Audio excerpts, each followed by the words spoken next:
I'm sitting in my church on a Monday morning. Our church is a coffee shop, and it's actually tucked into a historic business district neighborhood, and it sits on a main drag corner, and lots of people coming and going. So during the week, the coffee shop is full of all sorts of neighborhood people and community business leaders and that sort of thing. And then on Sundays, we close the coffee shop and do church in the same space, seating actually at the same tables the coffee shop would be, because we converted the old church pews into our tabletops. And we got the idea a few years back to put in this little prayer barn that you see behind me, this little prayer barn here. And I got the idea from a place in St. Augustine, Florida called Two Sparrows. It was a women's kind of country clothing store, sort of a farm girl sort of place. And my wife and my daughter were browsing in there one day when we were visiting, and I sat on a chair and just watched because they had this little prayer barn in the middle of their women's clothing shop. And I watched all of the different customers coming and going, and many of them would go over to the little table and grab a tag and fill out a prayer and hang it on the wall. And the wall was just thick with prayers that they had. And I said, that's a great idea. We could probably begin to introduce people in our coffee shop to spiritual things in kind of an easy manner.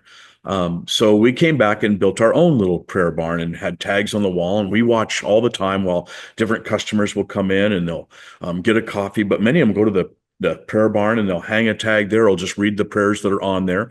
And then, of course, our church has at least once a week, we pull the tags off the wall and we pray for that. And then at other times, we have worship evenings where we will go over and have people pray over those, or Sunday mornings, people go over and pray over the prayer requests. And what's interesting is they're very real and legit. The people who are putting prayers up there are taking it very seriously. Here's one. I just went and read a few this morning, actually, and prayed over a few. Here's one that says, it's a prayer for Craig and Laura. Laura has end-of-life cancer. Please pray for comfort and for healing. Here's one that says, please pray for my son, Grant. He has mental and substance abuse issues. I read this one. It said, please pray for me to get the rental house because I got a 20-day notice to move, and I'm working 2 jobs, and I'm almost at the end, and I just want to quit. I really don't know just what else I can do by myself. Thank you. This one says, I pray for the kids that have their dads walk out on them and that they know they are loved. I pray that we can come together to fix the house so we can move and live in a better place. Thank you for the strength to rise in my job and the strength to deal with all the changes, even though they've been hard and exhausting. I pray that my family returns home safe and sound. Please bring us together with love and support for each other. As you read through the prayers, they write these few sentences, that there's an awful lot of pain, an awful lot of hurt, an awful lot of anxiety. There's an awful lot of what's not being said, which is read between the lines of families that are going through devastating and difficult things. And I find as I read through the prayers that are hung on the wall there by customers in our coffee shop mostly, that there's a common element. The common element, I would say at this point, if I boil it all down to one word, that word would be fear. Fear of what's happening now, fear of anxiety, pressure, tension, broken relationships, financial struggles, jobs, decisions that need to get made. There's a fear that somehow life is out of control right now, and I need God's help to get it in control. Or sometimes it's fear of what's about to happen in the future.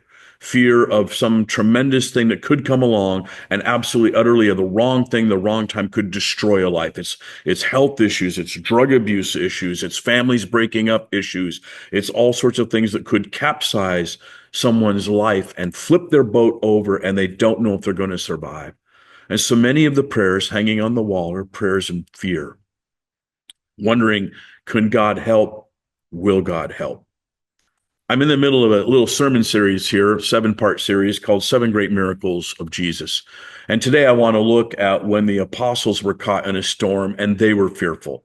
They were fearful that everything was going to end on them. Even though they were in the will of God, doing what God wanted to do, it didn't look like it was going so good. And this one I'm calling In the Storm. There's a story told. It's told in Matthew, Mark, and Luke, of the time that these apostles are caught in a storm on the Sea of Galilee. And Jesus is with them, but yet not really present, I should say, because he's asleep. while they are fighting and battling a major storm that it gets so big it makes them fearful for their lives. So let's read the story together. I'm reading out of a New King James Bible.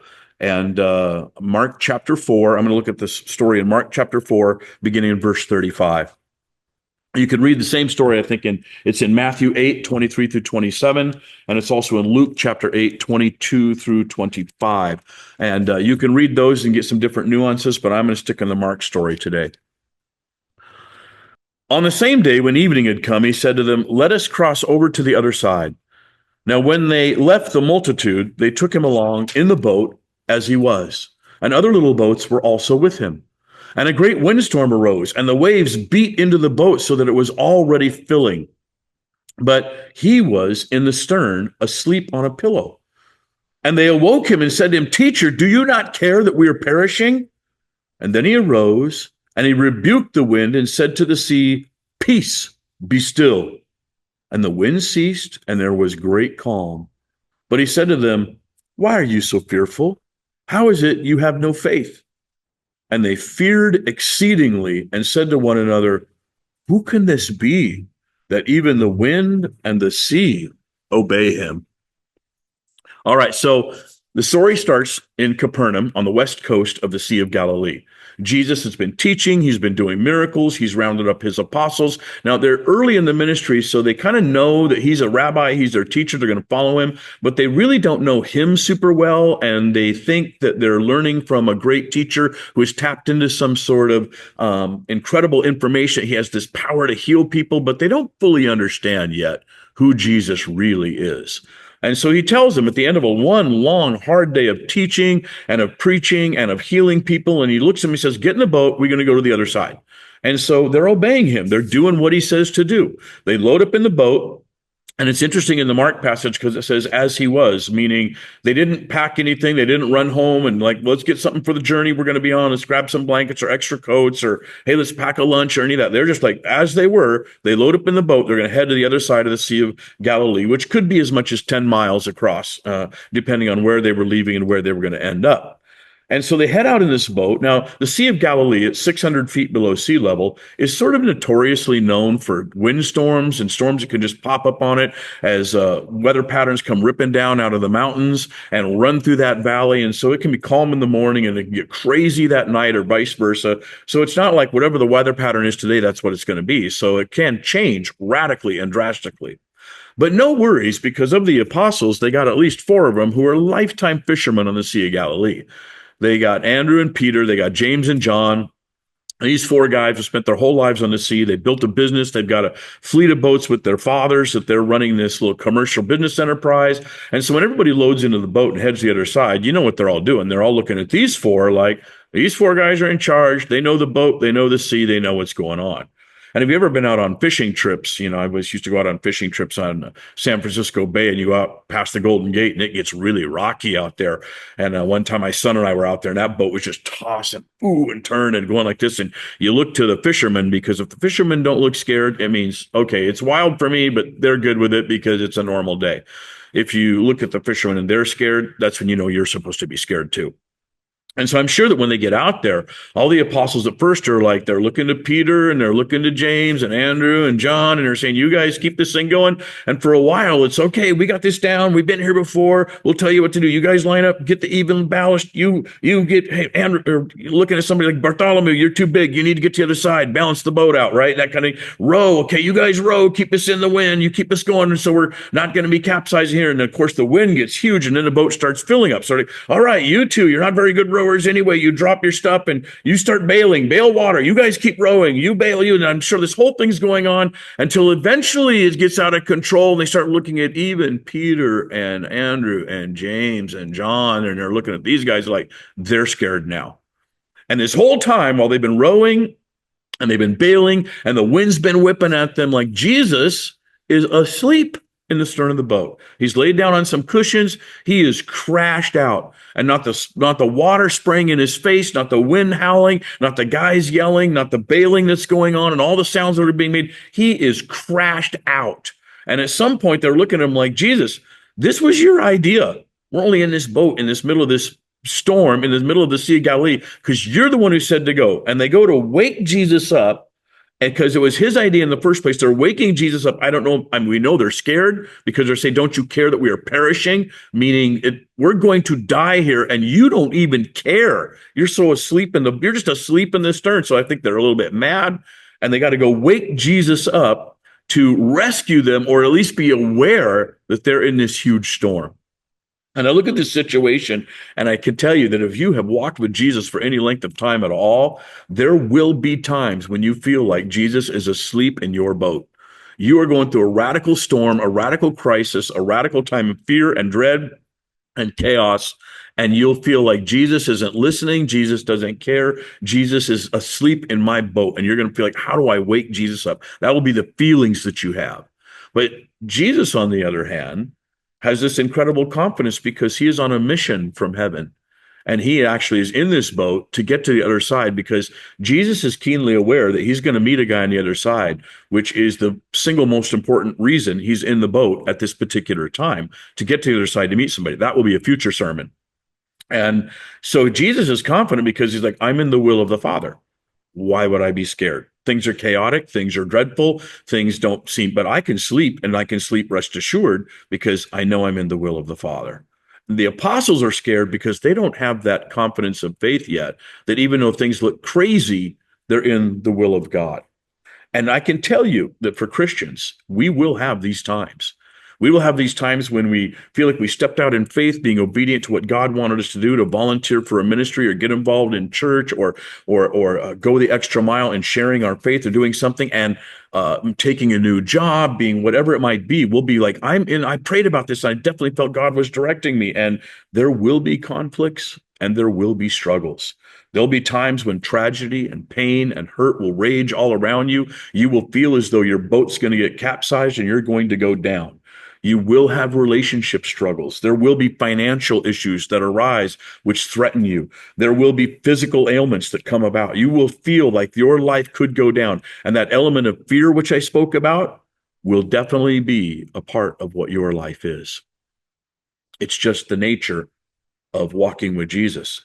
And the weird thing about this particular situation to me is that this whole being in the boat at this time, on the lake, at this hour, on this day, is Jesus's idea. It's his idea. And so they're following him.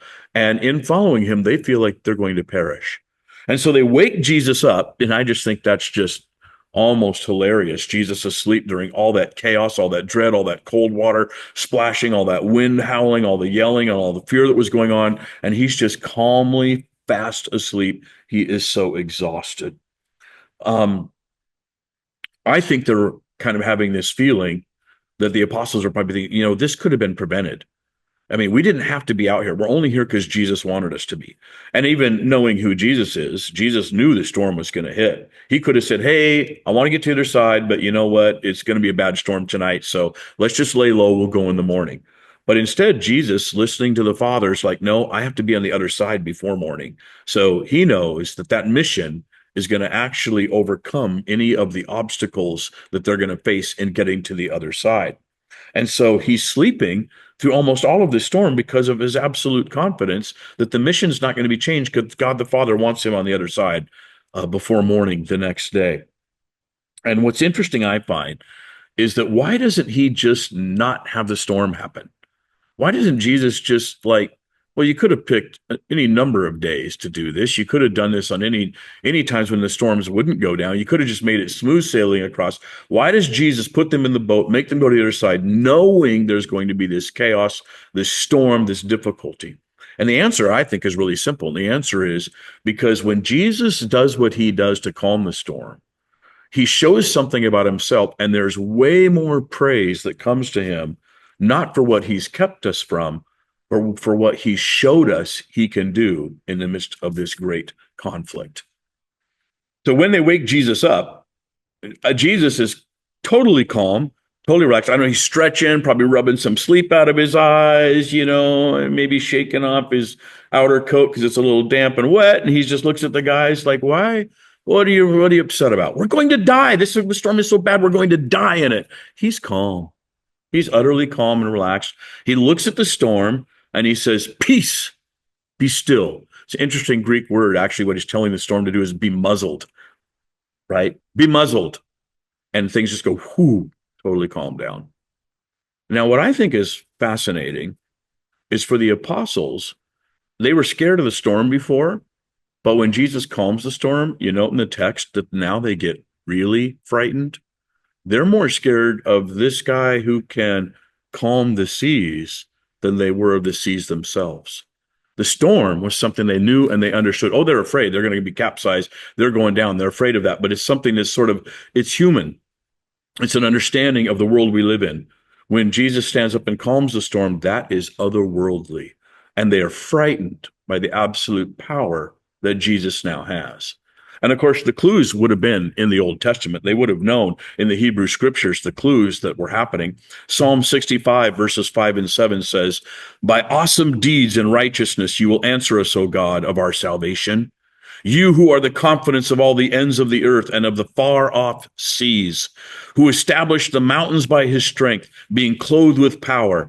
You who still the noise of the seas, the noise of their waves, and the tumult of the peoples."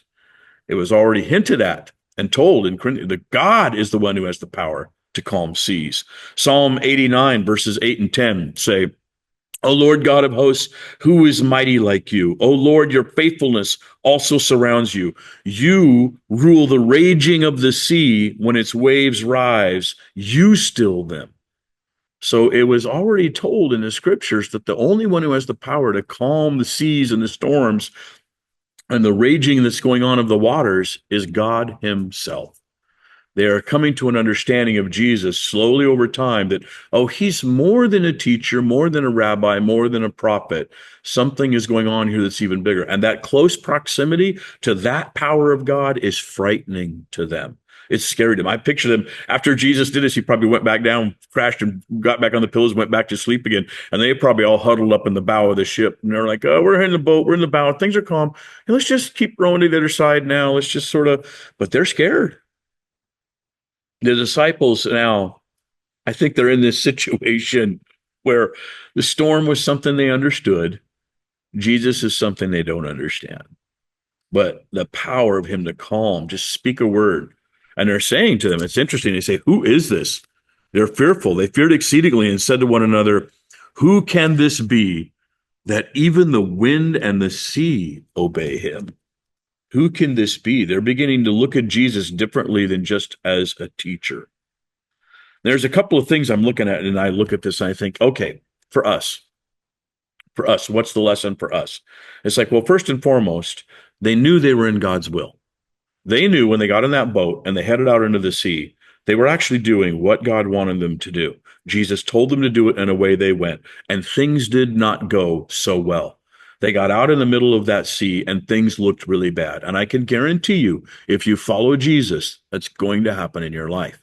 There will be times when in following Jesus, for one, just the life circumstances, the world wants to stop you. Satan hates you. Satan and his demonic army wants to stop you. It may not go easy, but just because things don't go easy doesn't mean you're not in God's will.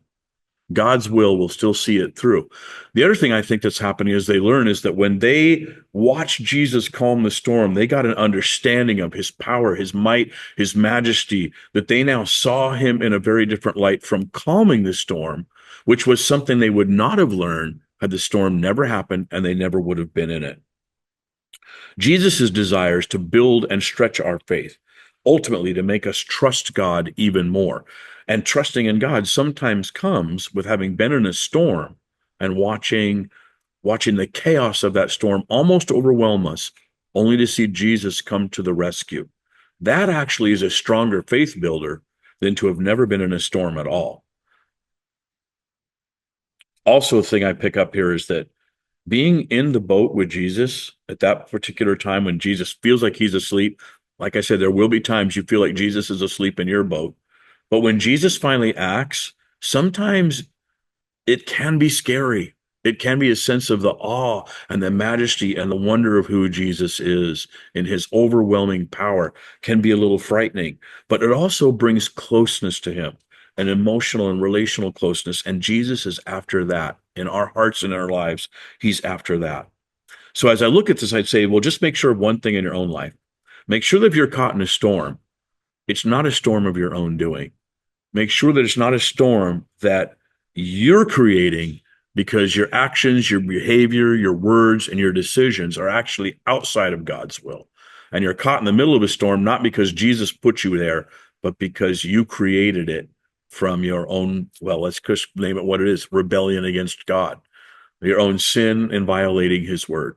Make sure that doesn't happen. And when Jesus does calm your storm, it can be absolutely amazing. And in the end, with these guys, they will land on a beach they did not intend to land on, watching him do even bigger things. And sometimes Jesus will take you to an even bigger beachhead of your own life, watching him do incredible things. Well, as you know, if you've watched some of my videos, I like to end with a story. And so you can actually move on and do the study if you want, but I'm going to tell a little story from my own life about a time I was in a storm. It's certainly not the last storm I was in, but one where Jesus came through when I thought he had been asleep. It was early in my wife and I getting married, early in our marriage, and we just had a couple little kids, and we suddenly got this tax bill from a time that before we were even married. My independent taxes, her independent taxes, and something had gone weird in the filing somewhere, and we get this tax bill of these back taxes that were owed of like $2,500, and we were in two little kids in ministry, paid very, very poorly, barely making it as it was, and $2,500 was a huge amount of money to us at that particular time, and we didn't know what we were going to do.